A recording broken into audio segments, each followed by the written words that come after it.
Yeah, welcome to this channel. Don't forget to like, to share, and also to subscribe to our channel. I was SGF when a Fulani man told me that Buhari authorized him to enter my farm with his cow. Who said this? Lawal, former secretary to the government of the Federation, Babachi Lawal, explained his opposition to Nigeria's Muslim presidential ticket during a Channel TV interview, citing concerns about emboldening Islamic extremists. Lawal outlined the rationale behind their protest for the ticket. One of the reasons why we protested the Muslim recent ticket was because it was going to give Islamic fundamentalists the impetus, the courage to go ahead, feeling that now is their government. He said they have a stamp of approval at the federal level.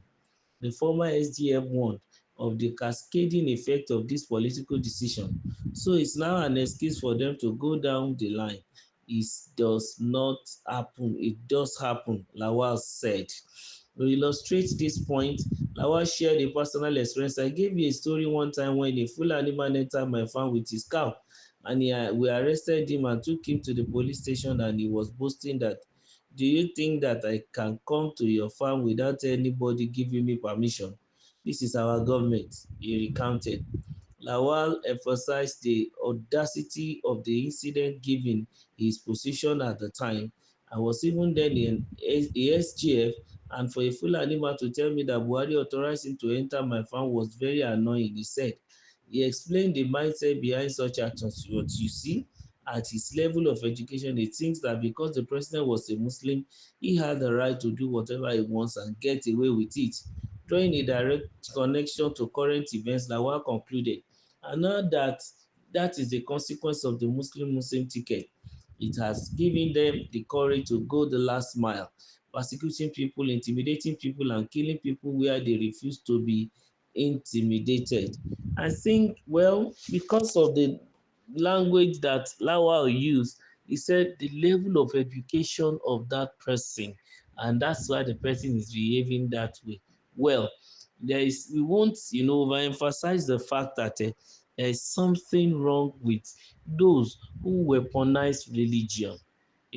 Like Dr. Dairu was trying to, call the attention of the Nigerian, Council of Islamic Affairs, that they are very, very insensitive when they were speaking against the fact that President Trump threatened to, come to Nigeria because of Christian genocide.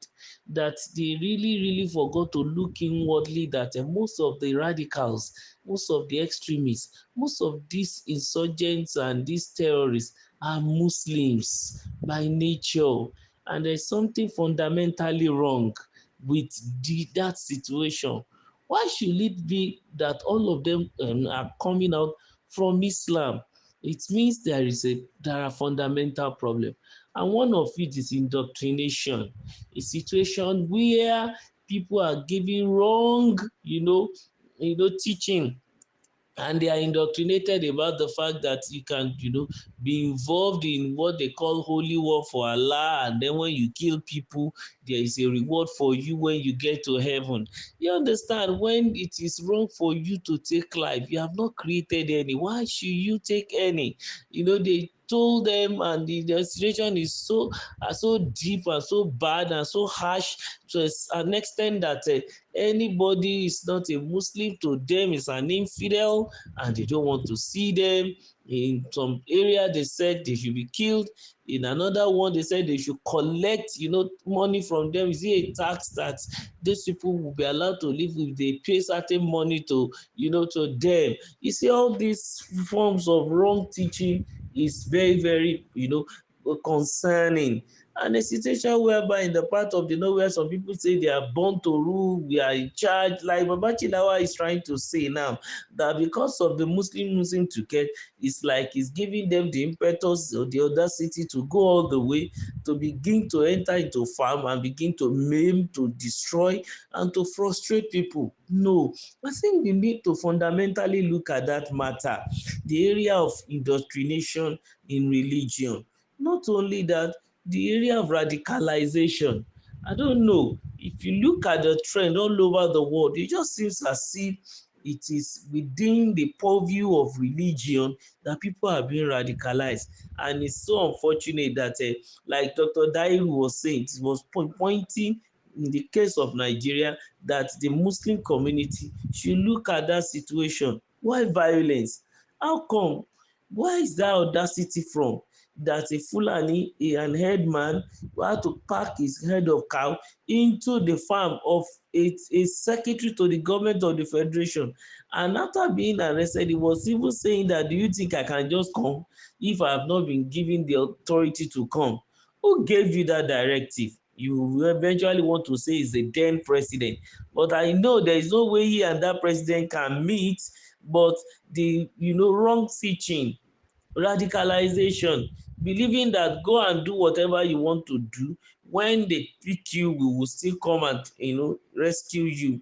And it has been the trend that these herdsmen will always do one thing or the other. If you take them to the police station, some phone calls will come from some quarters and they will be released again. And it's also appalling that you see some of them going about their so-called nomadic business with an AK-47 rifle with them on their shoulder, carrying it about. So even if the cow did not even destroy the farmland, they are out to even kill the farmer. And we have been hearing so many times that they have been going to volatile exposed villages around the northern region, and they will run the place down and want to turn it to their own community. Many villages, a lot of it.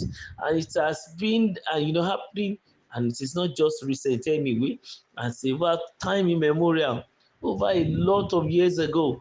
And they still go with that indoctrination that one day they will be in charge of the whole Nigeria, ruling from the north to the sea.